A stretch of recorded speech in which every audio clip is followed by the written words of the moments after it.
Bismillahirrahmanirrahim. Assalamualaikum warahmatullahi wabarakatuh.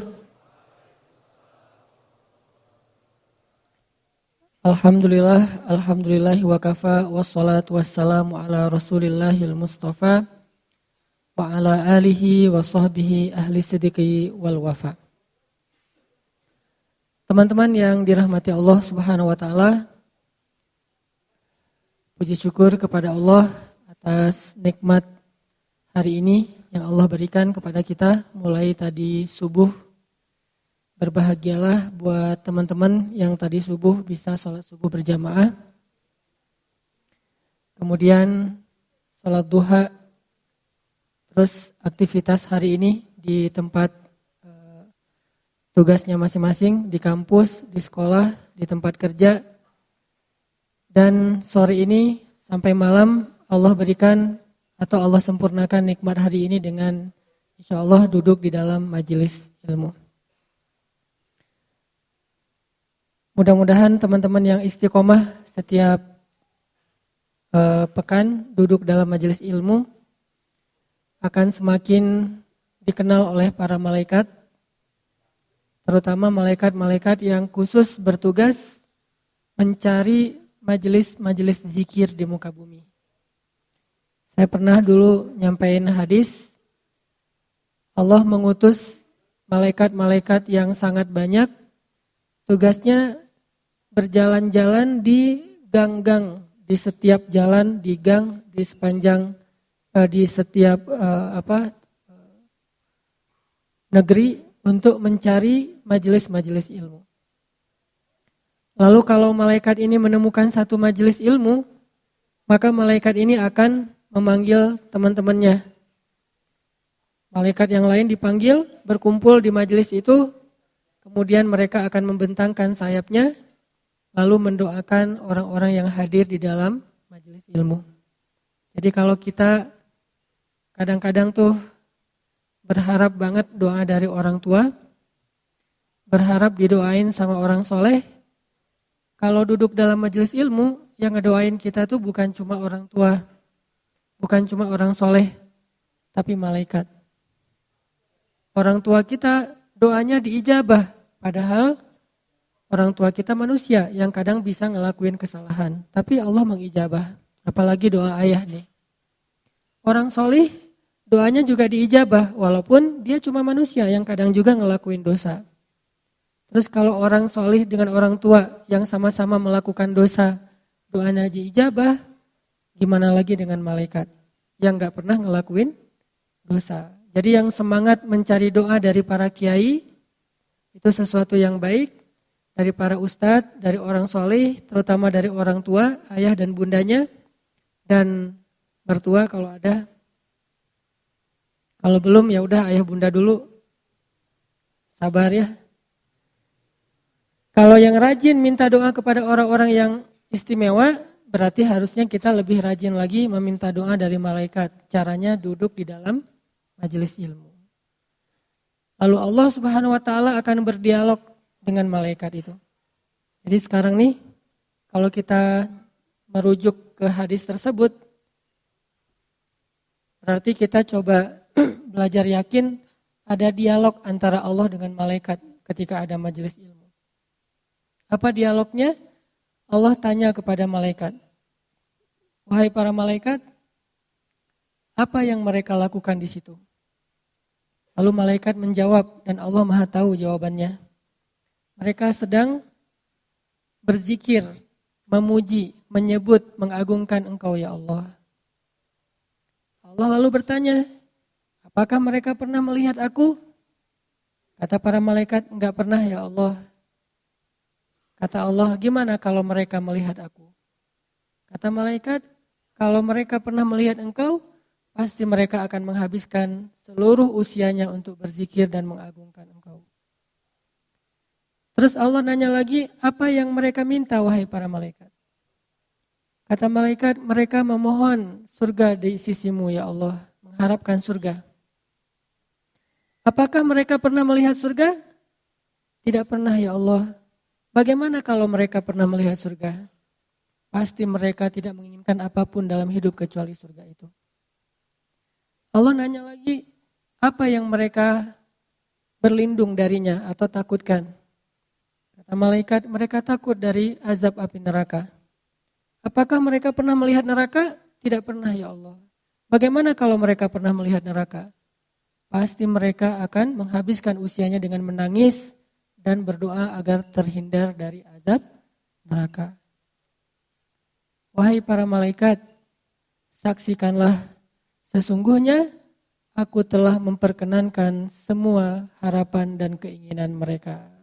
Aku jaminkan untuk mereka surga dan dibebaskan dari api neraka. Ini janji Allah kepada para malaikat. Malaikat mengatakan, amin. Tiba-tiba ada malaikat yang qadarullah ya, kalau bahasa kita nggak sengaja melihat ada orang di situ tidur. Ya Allah, gimana dengan si fulan yang dia itu cuma tidur di dalam majelis itu, nggak sengaja ikut taklim, dia lagi istirahat di masjid, tiba-tiba ada taklim dan dia jadi kebawa di dalam majelis tersebut. Nggak niat ikut taklim, apalagi kalau niat walaupun sama-sama tidur. Niat sih pengen ikut taklim, cuman karena mungkin lelah banget ya, semalaman nggak tidur. Kenapa nggak tidur? Belum bisa melupakan jawaban yang sangat pahit dari calon mertua. Anak saya udah ada calonnya, kan itu berat, nggak bisa tidur semalaman. Nah besoknya dia pengen self-healing, hadir dalam majelis ilmu. Sampai di sini sakinah.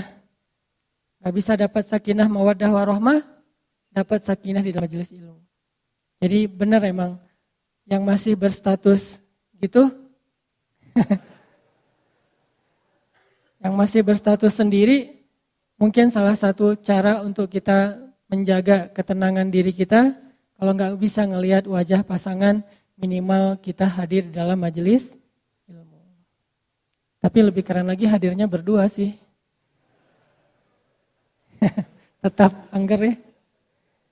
Nah, ya Allah tuh ada orang tuh, dia cuman tidur doang di situ, cuman mampir, nggak sengaja dan nggak ada niat pengen cari ilmu. Gimana dengan dia? Kata Allah dia termasuk di antara orang-orang yang mendapatkan rahmat. Artinya nggak tahu nih dia dapat apa yang dijanjikan atau sekedar dapat rahmat, tapi tetap dapat kebaikan. Padahal nggak sengaja. Gimana yang sengaja? Gimana yang udah prepare, yang udah diniatin, yang udah kepengen banget datang jauh-jauh, pasti al jaza wa ala qadril masyaqqah. Balasan itu tergantung tingkat kesulitan.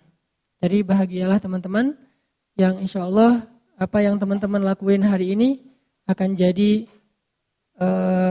berita gembira nanti di padang mahsyar. Tiba-tiba kok masuk golongan yang keren banget, wajah-wajah mereka bercahaya. Kenapa saya masuk golongan ini? Kamu adalah golongan yang kedua dari 7 golongan yang dapat naungan Allah, yaitu pemuda yang tumbuh dalam ketaatan kepada Allah Subhanahu wa taala. Teman-teman yang dirahmati Allah, malam ini kita coba mengambil beberapa booster atau motivasi bukan dari saya, tapi dari seseorang yang Allah rekomendasikan di dalam Al-Quran. Walaupun mungkin boosternya itu tidak ada di YouTube, nggak ada di Instagram. Tapi followersnya memang banyak sini orang. Cuman dalam bentuk yang berbeda. Kita coba belajar mencari motivasi dan ngebooster hati kita dari sosok Luqmanul Hakim. Luqmanul Hakim. Yang punya aplikasi Al-Quran, coba buka HP-nya surat 31, surat Luqman. Kisah tentang Luqman di dalam ayat itu disebutin di ayat 12 sampai ayat 19, satu halaman. Surat 31, surat Luqman dari ayat 12 sampai ayat 19. Kita tilawah ya. A'udzu billahi minasy syaithanir rajim. Bangga.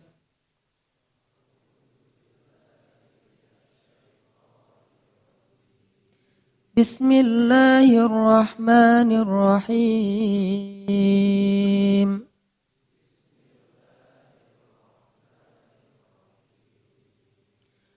ولقد آتينا لقمان الحكمة أن اشكر لله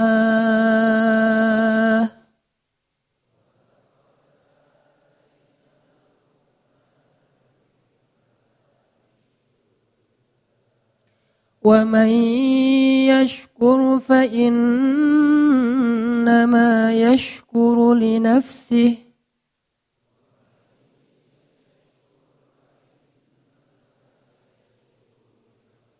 ومن كفر فإن الله غني حميد.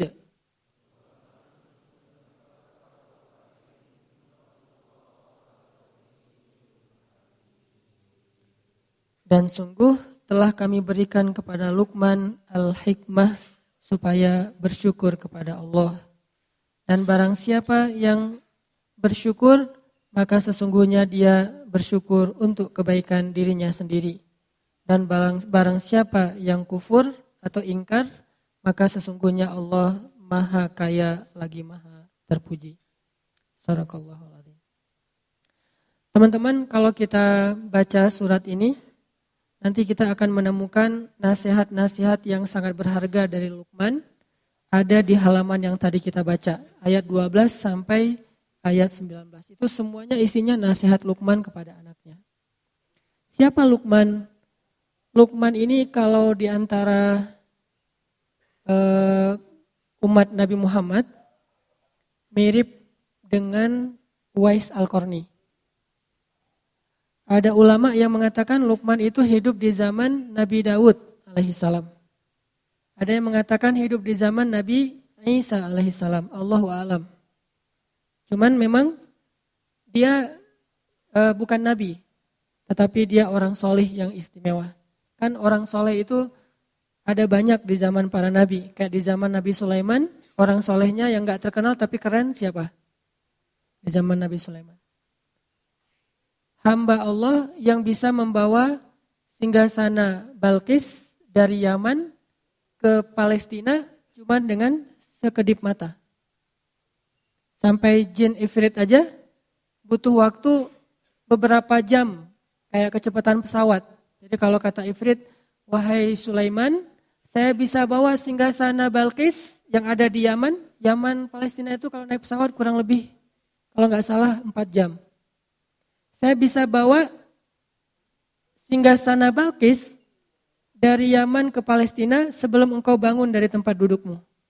Maksud sebelum engkau bangun ini kata ulama tafsir, sebelum rapat selesai. Dan rapat waktu itu kurang lebih ya 2 jam 3 jam lah. Berarti kecepatan ifrit itu kecepatan pesawat. Sebelum rapat selesai, singgasana itu udah ada di hadapan engkau wahai Sulaiman.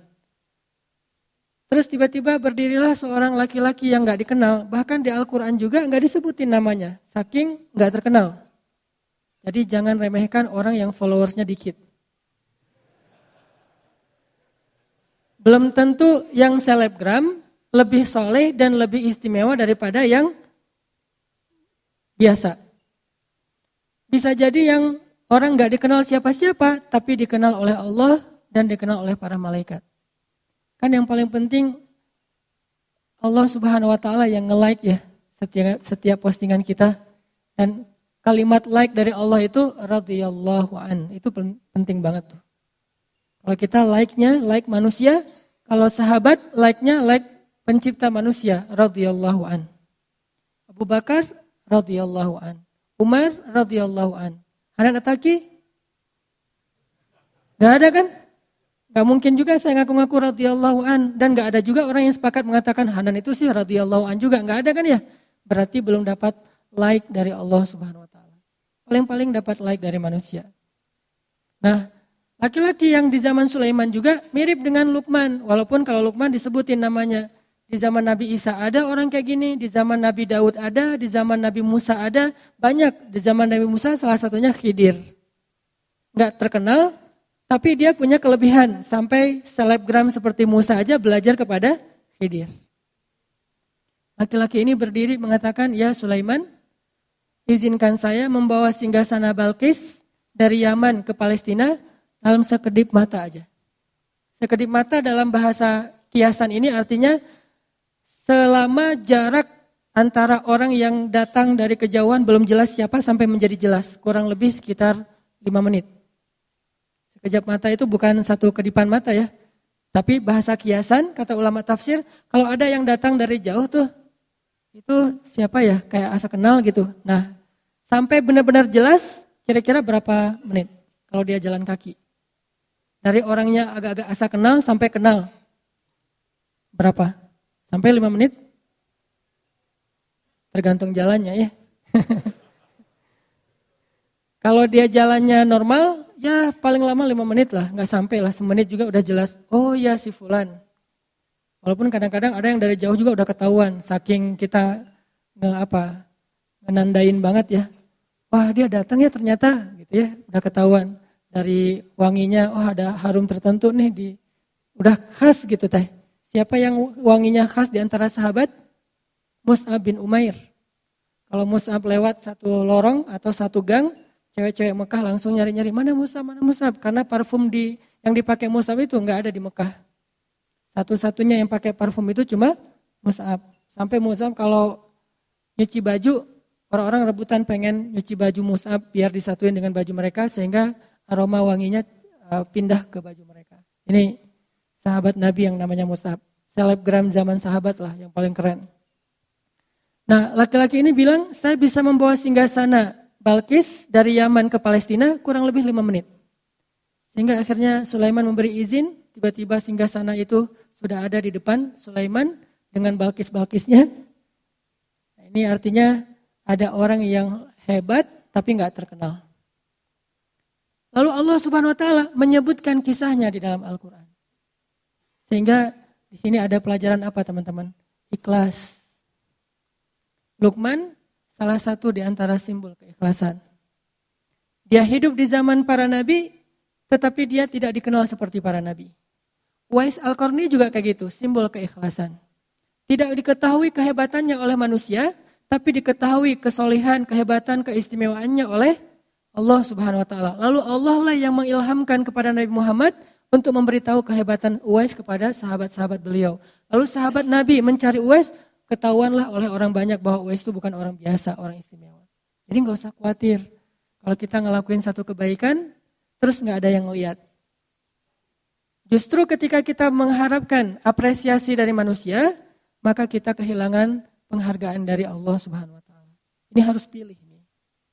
Kadang-kadang kita harus milih di hati kita nih, mencari penghargaan dari Allah, mencari nilai di mata Allah atau mencari poin di mata manusia. Rating siapa yang kita cari, like siapa yang kita harapin nih, like dari Allah atau like dari manusia. Ini soal hati ya, bukan soal gimana kita memposting sesuatu. Kadang-kadang secara zahir kita emang ngeposting sesuatu yang buat manusia nge-like. Tapi bukan itu yang kita cari. Ini masalah apa yang diharapin oleh hati kita. Sehingga kita tidak akan menjadi putus asa, berkecil hati, merasa kayak nelangsa gitu. Kalau ada kebaikan yang kita lakuin, orang gak tahu. Ada kebaikan yang kita lakuin, orang gak menghargai. Ada kebaikan yang kita lakuin, malah orang menafikan gitu, mengingkari. Karena Allah Subhanahu Wa Taala alimun, syahidun. Allah maha tahu, Allah maha menyaksikan, Allah maha basir, maha melihat. Dan gak ada yang sia-sia. Sehingga akhirnya Allah mengisahkan kisah laki-laki itu di zaman Sulaiman. Dikisahkan juga nanti laki-laki di zaman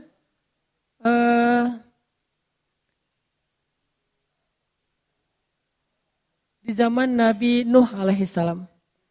Dikisahkan juga laki-laki di zaman Nabi Ibrahim alaihissalam. Banyak banget nih orang-orang kayak gini. Termasuk yang kalau kita baca surat Yasin, waja'a min aqsal madinati rajulun yas'a. Ada kan ayat gitu ya? Datanglah seorang laki-laki dari tengah kota, berjalan terburu-buru, pengen menyelamatkan para nabi yang lagi mau dibunuh oleh Bani Israel. Siapa laki-laki itu? Gak ada namanya. Kalaupun ada, tebakan dari para ulama Habib An-Najjar. Tapi itu bukan dari Al-Quran, bukan dari hadis. Hanya interpretasi ulama, entah benar entah enggak. Al-Quran sendiri nggak nyebutin namanya, tapi Allah menyebutkan kisahnya. Ini berarti orang istimewa. Gitu juga dengan istrinya Fir'aun. Istri Fir'aun ada namanya di Al-Quran? Nggak ada, yang ada Imratu Fir'aun, istri Fir'aun. Kenapa disebutin namanya, disebutin kisahnya? Karena dia istimewa. Walaupun orang tidak menyebut-nyebut nama dia seperti menyebut-nyebut nama Musa atau Harun. Gitu juga dengan Uwais Al-Qarni. Uwais itu kalau menurut saya ikhlasnya udah teruji banget. Dia menghilang gara-gara dipuji.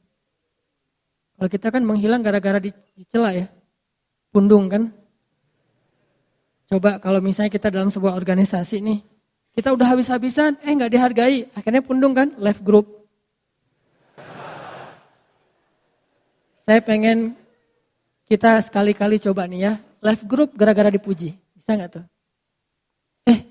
Dia left group loh, ada masalah apa ya? Dijapri sama teman-teman kita. Loh kenapa left group ada masalah? Kita ada sikap yang gak berkenan? Enggak, saya gak suka dipuji-puji.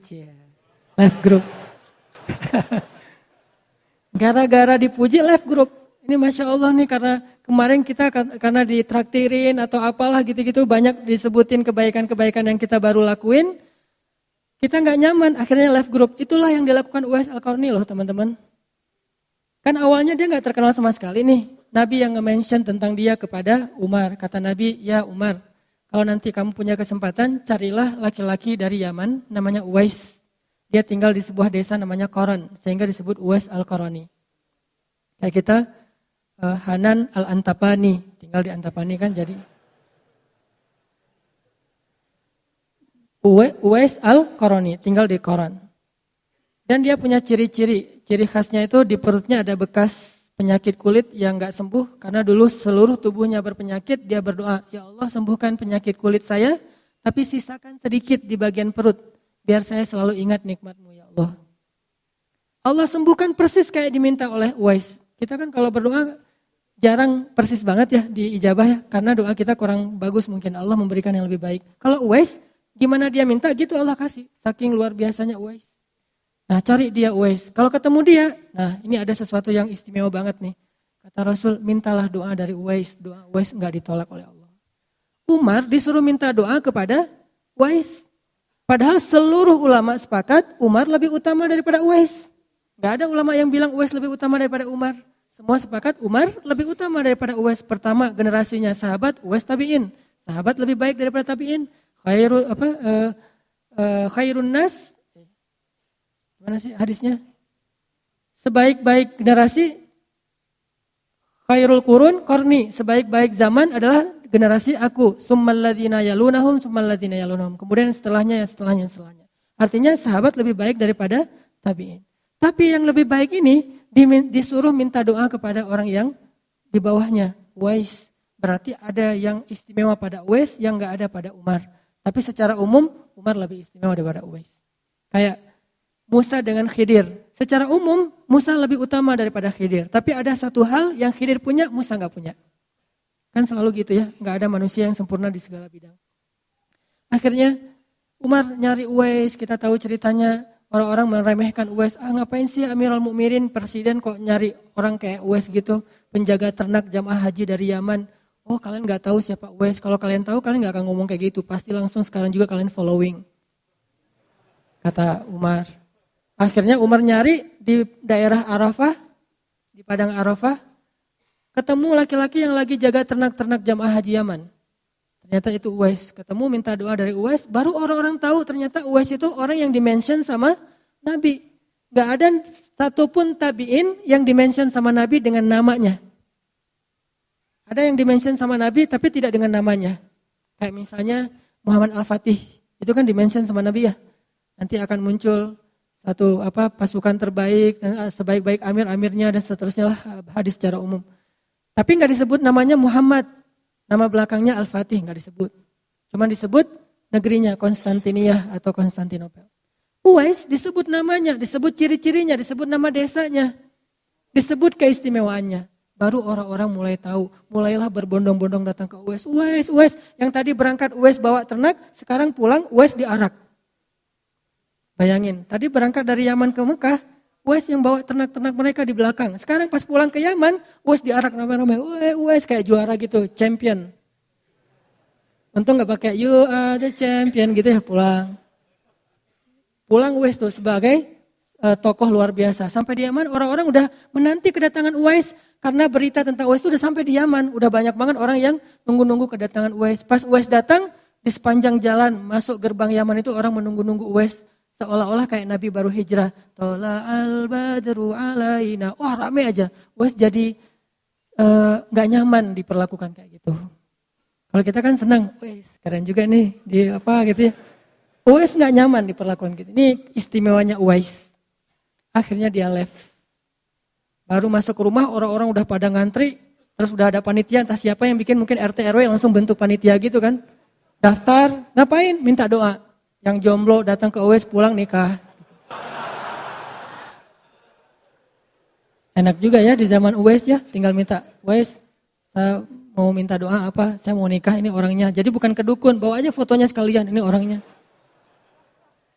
Kalau ke dukun kan bawa foto, bawa rambut ya. Ke Uwais bawa foto aja. Nih Instagramnya. Oh ya, ntar saya following dulu ya. Bahaya. Nah udah gitu orang berbondong-bondong pengen minta doa dari Uwais. Uwais menghilang. Raib aja gak tahu kemana. Left. Gak mau dipuji-puji, gak mau dihormati, gak mau dipuja, gak mau jadi selebgram. Hilang.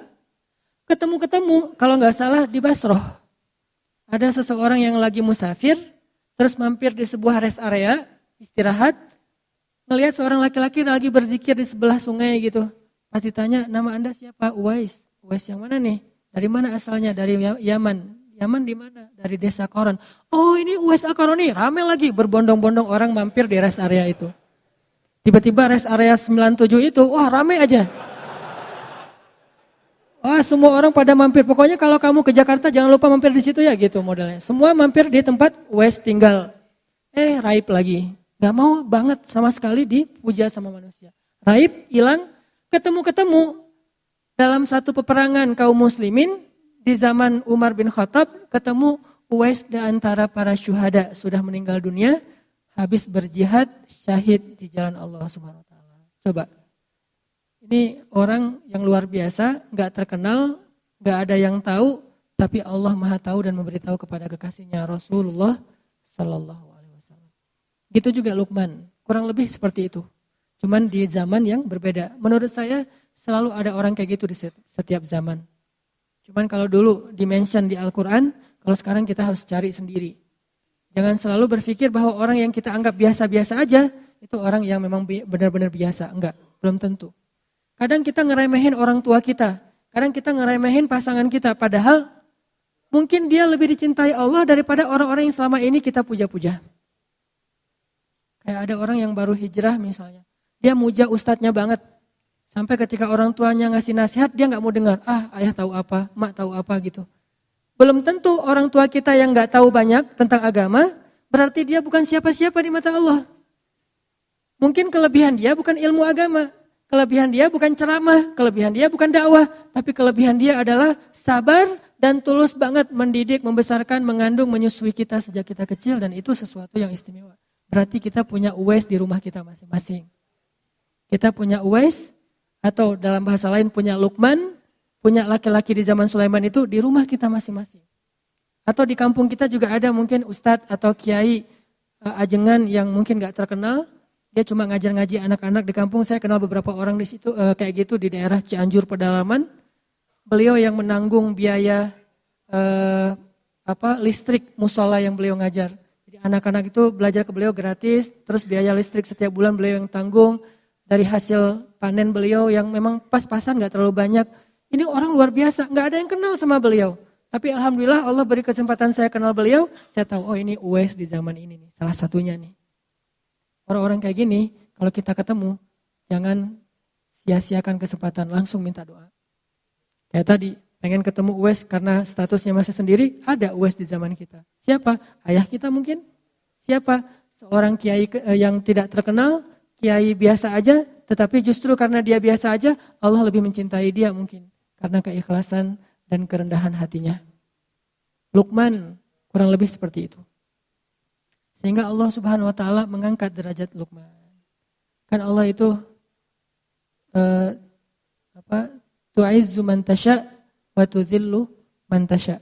Allah itu mengangkat derajat siapa yang Dia kehendaki dan merendahkan siapa yang Dia kehendaki. Yang sangat terkenal Allah rendahkan kayak Fir'aun, Namrud, Haman, Qarun, Allah rendahkan.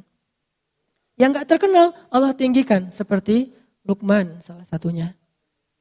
Tu'til mulka man tasya wa tanzi'ul mulka mimman tasya wa tudhillu man tasya wa tu'izzu man tasya wa tudhillu man tasya.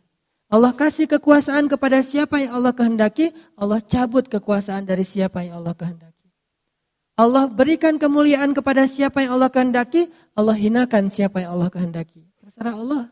Makanya kalau kita ngelakuin satu amal mencari ridha Allah, mencari rating atau poin like dari Allah Subhanahu wa taala, mudah-mudahan kalau Allah memberikan izzah, kemuliaan, enggak ada manusia yang bisa merendahkan kita. Allah yang mengangkat.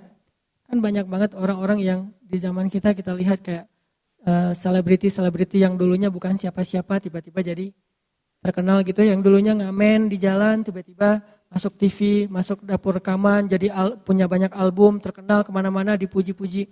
Sampai dia bikin lagu, dulu saya bukan siapa-siapa, saya dulu dihina, sekarang saya dipuja, gitu-gitu deh.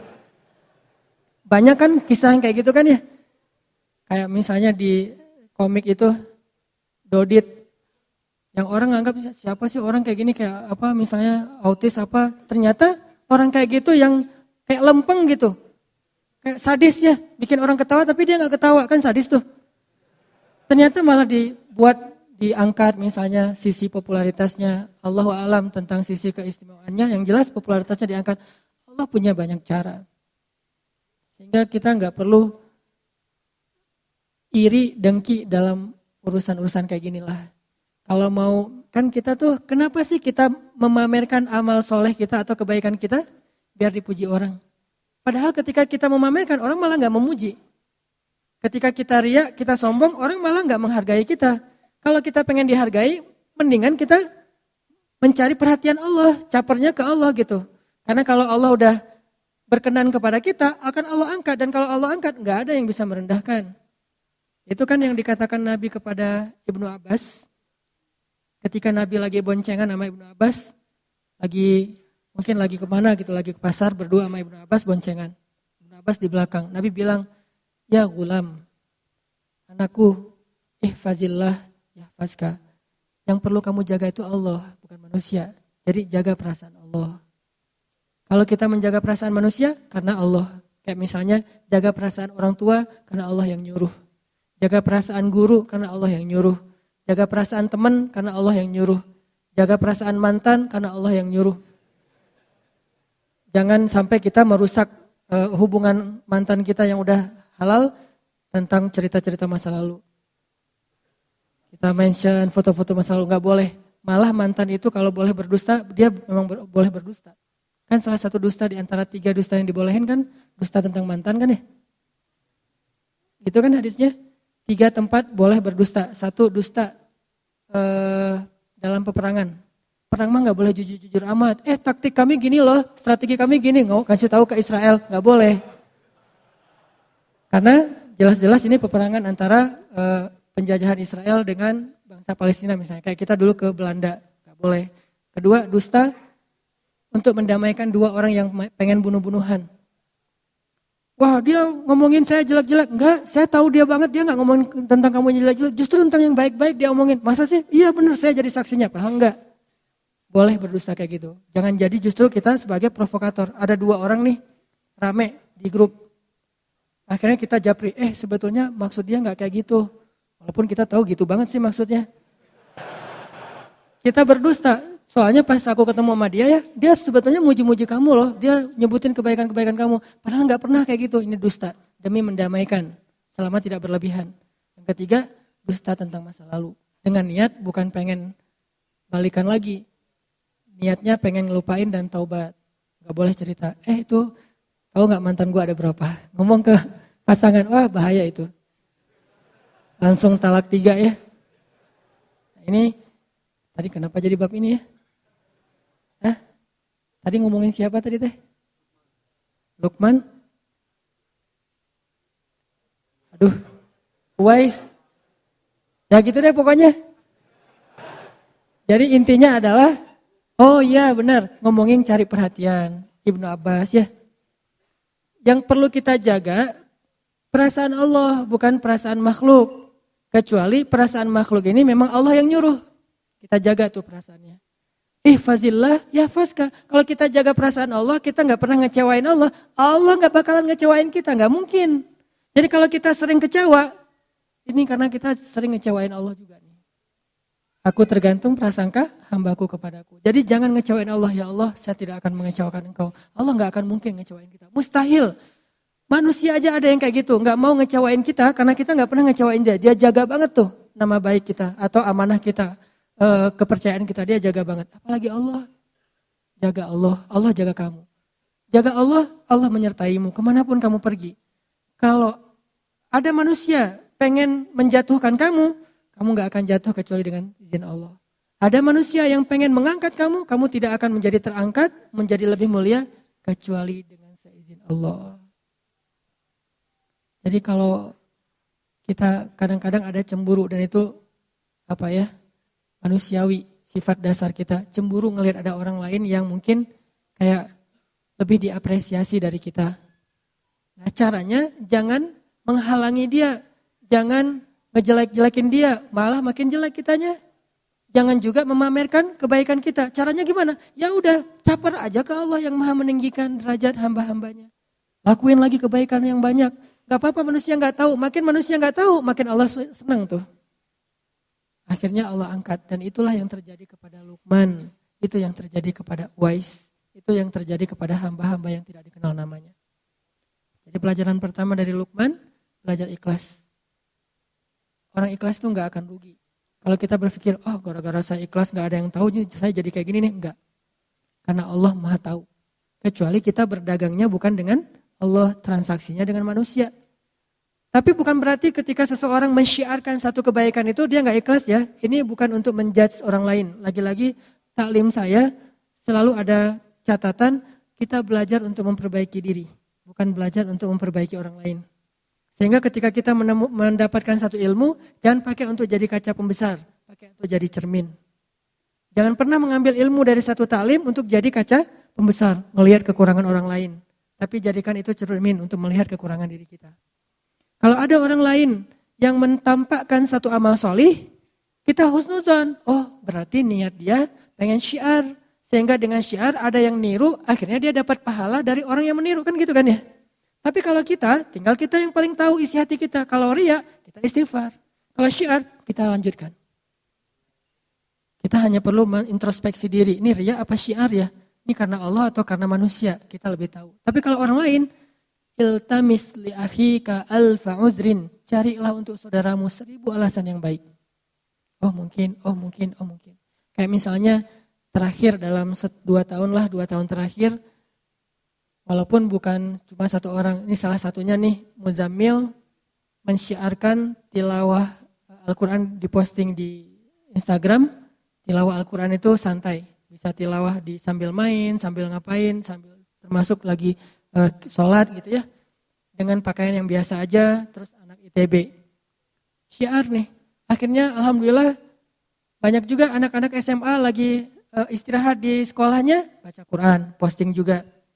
Sampai terakhir ada siapa tuh yang gimbal, ya baca Quran, gimbal, anaknya kayak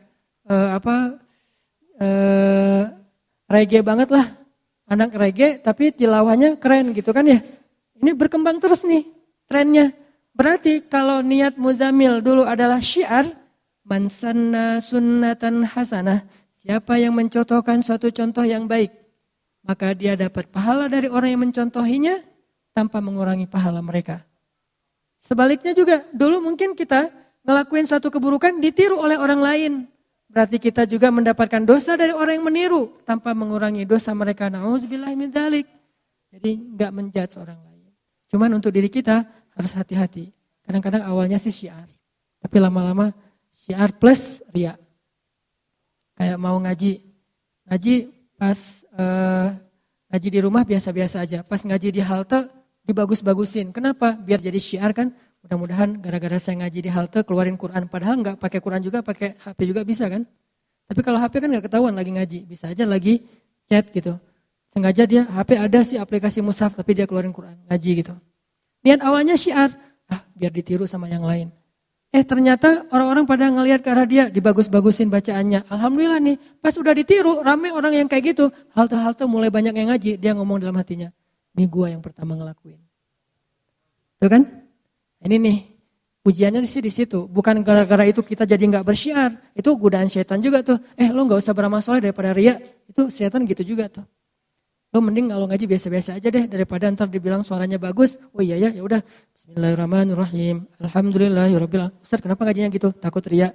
Nggak gitu-gitu amat sih. Itu juga jebakan setan. Udah ngajinya biasa-biasa aja. Ada yang ngajinya bagus. Kayak dia doang yang bisa ngaji bagus. Gue sebetulnya bisa, tapi gue mah ikhlas. Riya juga kan ya? Sama aja sebetulnya. Makanya islahul qulub, tazkiyatun nufus, perbaiki hati kita. Mungkin pembahasan tentang Luqman ini akan kita coba bahas dalam beberapa pertemuan ke depan. Malam ini kita coba fokus dulu dari sisi sosok Luqmanul Hakim yang sangat sederhana, yang bahkan bisa dibilang orang yang khafi. Jadi di antara hamba yang Allah sayang banget, spesial banget di sisi Allah itu taqi, khafi, terus apa lagi gitu. Salah satunya khafi. Khafi itu artinya dia itu nggak mau terkenal. Walaupun terkenal itu bukan sesuatu yang negatif. Karena banyak juga sahabat justru karena ketenarannya maka efek kebaikannya lebih viral. Tapi ada orang yang memang memilih nggak mau terkenal. Kalau sahabat Nabi yang kayak gini siapa? Nanti teman-teman bisa cari cerita tentang dia. Abu Dzar Al-Ghifari. Abu Dzar tuh gitu banget tuh. Nggak mau dia sama sekali tuh orangnya tuh nggak mau kalau dipuji atau terlihat agak sedikit menikmati dunia itu nggak mau banget. Padahal menikmati dunia itu nggak dilarang dalam agama. Tapi dia memilih jalannya sendiri yang memang pengen khafi banget, pengen uzlah, pengen menyendiri gitu. Itulah Luqman. Dia nggak menjadi orang yang tampil, tetapi Allah Subhanahu Wa Taala Maha tahu. Makanya bukan berarti kita nggak boleh tampil sama sekali, enggak. Kadang seorang mukmin harus menampilkan kebaikan agamanya supaya orang-orang menghargai agama Allah. Kayak Utsman bin Affan. Utsman itu kan orangnya menampilkan ya satu yang baik-baik dari agama, kayak penampilan menariknya, dia pakai jubah yang khas gitu milik Utsman, nggak mungkin ketukar sama yang lain karena nggak standar jubahnya. Sandalnya tuh pasti bukan sandal jepit, pasti sandalnya itu sibetiyah, bukan naal.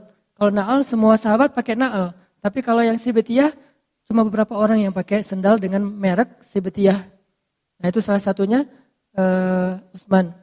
Sehingga kalau Utsman jalan, orang-orang pada ngelihat, wah penampilan Utsman. Terus pas Utsman ketemu Nabi memperlakukan Utsman beda sama sahabat yang lainnya. Ketemu sahabat lain Nabi biasa-biasa aja, bajunya nggak terlalu rapi, nggak apa-apa. Tapi giliran yang datang Utsman, Nabi rapi-rapi langsung, udah rapi baru Utsman boleh masuk. Jadi boleh terkenal, boleh tampil, boleh syiar, tapi kita lagi bukan belajar tentang bab itu. Kita lagi belajar bab kadang memang ada kondisi yang kita harus menahan diri walaupun gak diketahui orang. Ada kondisi di mana kita lagi belajar ikhlas, bukan belajar syiar. Syiar itu gampang. Malah kalau kita udah terlatih dengan ikhlas, kita syiar itu lebih keren lagi. Tapi kalau belum terlatih dengan ikhlas, syiar itu bisa jadi jebakan buat diri kita sendiri. Makanya ngomongin syiar itu gampang, semua orang bisa ngelakuin. Tapi ikhlas dalam syiar ini susah banget nih, luar biasa. Kadang-kadang kan keikhlasan kita itu bukan di awal rusaknya, tapi di tengah atau di akhir. Di awal kita tuh udah ikhlas banget. Di tengah ada masalah sama teman-teman kita, mulai kecewa. Tahu gini saya nggak akan ikut, tahu gini saya nggak akan bantu, tahu gini.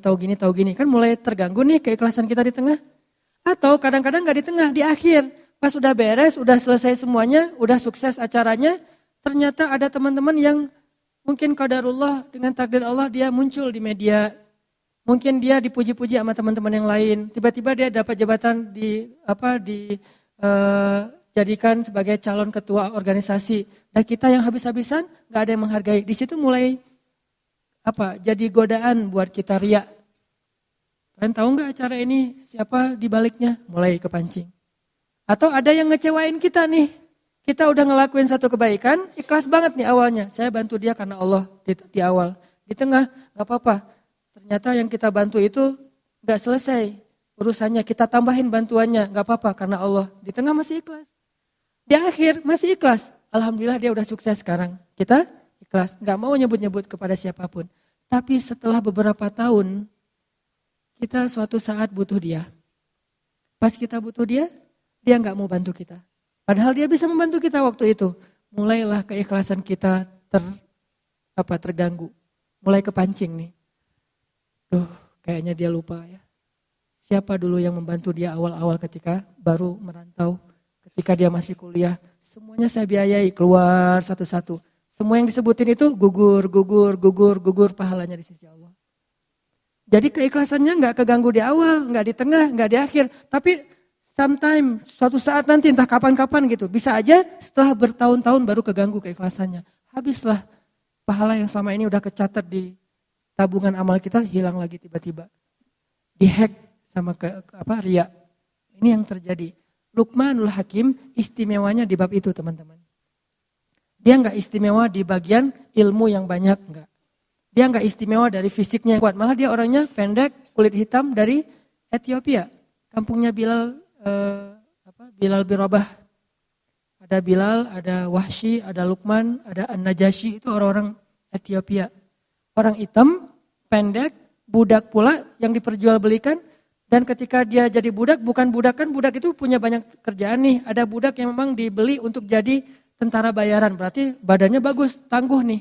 Kalau Luqman, dia budak yang kerjanya ngapain? Kerjanya ada yang bilang najjar. Kerjanya itu bantu-bantu tuannya untuk bikin kayak meja tukang kayu lah. Tapi ada juga ulama yang bilang dia bukan najjar, dia itu yang jagain ternak kayak siapa tadi? Uwais. Berarti kan secara fisik enggak banget nih. Enggak good looking gitu.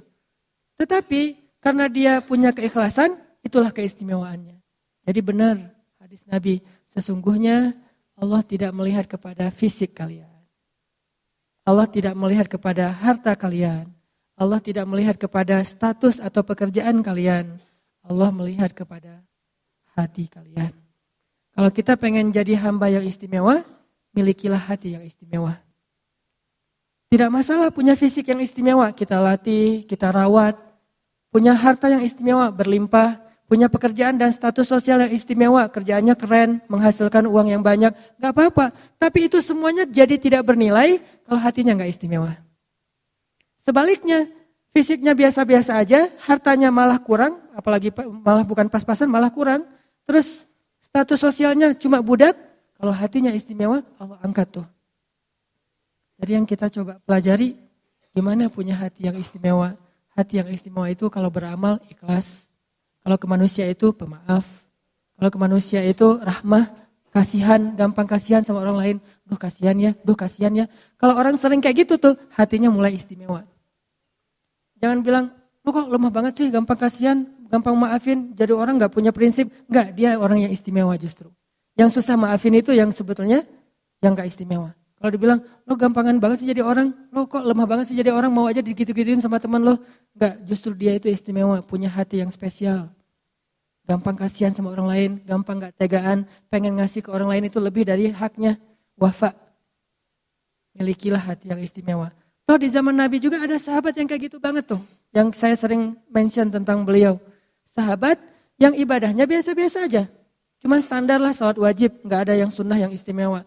Terus sedekahnya biasa-biasa aja, cuman bahkan gak bisa berzakat karena bukan orang kaya.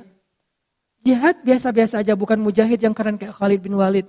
Terus keistimewaannya apa? Sampai Nabi bilang dia itu ahli surga. Kenapa? Karena dia hatinya bersih. Dia tuh gak pernah dengki sama orang lain. Saya pernah bawa umroh jamaah sekitar 30 orang, satu rombongan. Macam-macam kan jamaah teh. Ada yang kaya raya umrohnya 3 bulan sekali. Ada yang setahun bisa umroh sampai 6 kali. sampai 7 kali gitu. Umroh kayak ke pasar baru. Bete umroh gitu. Lagi bete sama suami daftar umroh. Gitu banget. Daftar umroh gara-gara bete sama suami. Saking kayaknya nih. Ada yang umrohnya tuh karena memang nabung sekian lama. Ada yang umrohnya itu diumrohin. Jadi kayak surprise banget, hadiah banget buat dia. Gak pernah kepikiran bisa umroh. Dari sekian banyak jamaah, ada satu orang bapak-bapak yang menarik perhatian saya. Beliau baru pertama umroh, orang kampung di pelosok Garut apa Tasik gitu. Terus orangnya udah tua, petani. Setiap hari beliau kalau ke sawah, buruh tani bukan petani, buruh tani. Pergi ke sawah itu jaraknya 5 kilo, berarti pulang balik sehari 10 kilo, setiap hari. Makanya tawafnya paling getol tuh. Yang lain tawaf sehari sekali, beliau bisa beberapa kali. Asal sholat jamaah, tawaf. Nah ini, bapak ini orangnya sederhana banget. Bukan orang yang mungkin secara educatednya, orang-orang yang berpendidikan tinggi, orang-orang di kota, enggak, orang kampung. Yang mungkin cuma lulus SMP atau SD gitu. Bahasa Indonesia enggak bisa. Bahasa Sundanya halus. Kalau bahasa Sunda main mungkin saya masih ngerti nih. Bahasa Sundanya halus gitu. Sehingga diterjemahin sama istri saya. Bahasa Indonesia enggak bisa. Terus orangnya diem, senyum. Senyum tuh setiap hari. Ini orang yang paling sering senyum yang saya lihat. Sampai wajahnya tuh jadi, bentuk wajahnya tuh jadi senyum. Saking rajin senyum kan ya. Kan ada orang yang bentuk wajahnya cemberut, mungkin sering cemberut. Ada orang yang wajahnya emang dia senyum. Dia enggak senyum juga udah senyum gitu teh. Saking sering senyum kebentuk kan. Kayak kita ngelatih otot kita kan kebentuk. Mungkin otot-otot ini enggak tahu ya secara ilmiah. Menurut saya nih. Otot wajah itu terbentuk oleh gimana ekspresi wajah kita yang paling sering kan. Kalau kita sering senyum, ototnya pasti keangkat dikit. Jadi kalau mau ngangkat ini, jangan pakai alat-alat atau treatment itu. Senyum aja keangkat dikit deh. Pasti itu. Ada yang pengen ini angkat dikit, jangan disuntik, senyum. Insya Allah keangkat tuh. Dia memang wajahnya senyum, asal ketemu dia. Jadi kita yang lagi capek kan mengurus jamaah umrah tuh lumayan tuh ya. Apalagi haji itu lelah. Pas datang ke ruang makan, ada beliau lagi makan gitu. Senyum, langsung hilang lelahnya. Ini luar biasa nih. Hampir seperti melihat pasangan, hampir ya, enggak sama. Kalau sama bahaya nanti saya di demo. Hampir seperti melihat pasangan. Memang melihat pasangan beda sih, istimewa. Ini hampir gitu. Kalau belum yang pernah ngerasain melihat pasangan, lihat dia aja cukup lah. Senyum, langsung, Pak gimana Pak? Ngobrol. Alhamdulillah gitu. Dia tawaf sehari beberapa kali nggak pernah ngomong. Kalau yang lain-lain kan pulang, alhamdulillah cium hajar aswad. Dia udah berapa kali cium hajar aswad, diam-diam aja. Dan ada orang yang dapat nih kamar dia tuh berempat, ambil yang kuat, 4 orang satu kamar. Dia dikasih yang bed tambahan. Jadi bukan bed yang udah ada di kamar, jadi dia dikasih extra bed gitu yang bednya lebih kecil, terus pair gitu bukan dia pair gitu yang nggak enak badannya, tapi dia nggak pernah, padahal dia bayarnya sama. Dia bayar dari tabungan dia sekian lama, bayarnya sama tapi nggak pernah komplain, nggak pernah ngeluh. Wah ini orang ridho banget, tawadu banget, qanaah banget, dan hatinya bersih. Pas terakhir saya ngelihat dia happy aja terus, umrohnya sendiri, yang lain berpasangan semua kan, kecuali dia sendiri yang sendiri sama beberapa orang. Nggak banyak sih yang sendiri, tapi dia bisa dibilang sering ngeliat orang berduaan sama pasangannya, tawaf berdua, itikaf berdua kan, umroh kalau berdua kan keren banget ya. Tilawah, bahkan di Masjidil Haram itu by the way ya, ada soft khusus untuk pasangan. Gak tahu kan? Promo. Ada soft di Masjidil Haram ya, itu khusus buat couple. Kalau bukan pasangan gak boleh masuk ke area itu. Tanya, pasangan? Ya. Oh iya masuk. Kita bisa sholat di sebelah kita itu istri kita loh. Itu keren banget tuh. Gimana caranya? Emang dibikin soft tuh modelnya sampai di sebelah memang istri. Jadi kita sholat.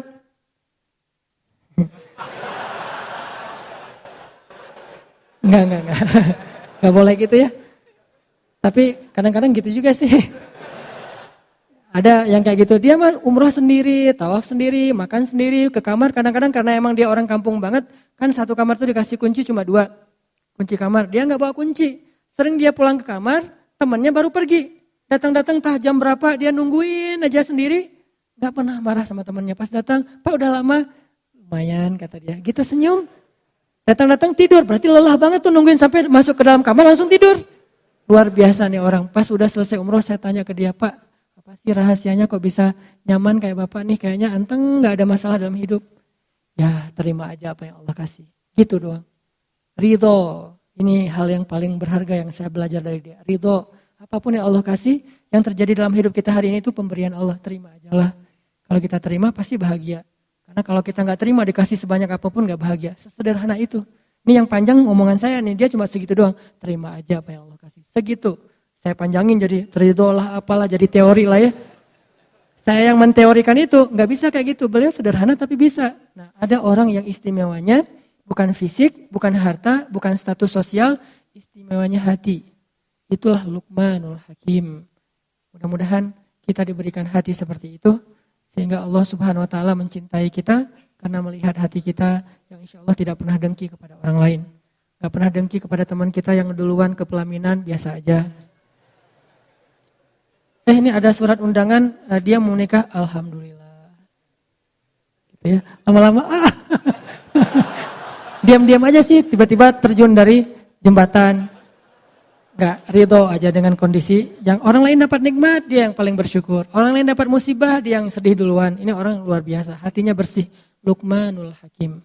Mudah-mudahan kita bisa mendapatkan kebaikan dalam materi ini. Mohon maaf kalau materinya singkat. Barakallah. Semoga setiap langkah kaki teman-teman ke sini Allah jadikan penggugur dosa dan diangkat derajat di sisi Allah. Subhanakallahumma wa bihamdika asyhadu an la ilaha illa anta astaghfiruka wa atubu ilaik. Assalamualaikum warahmatullahi wabarakatuh.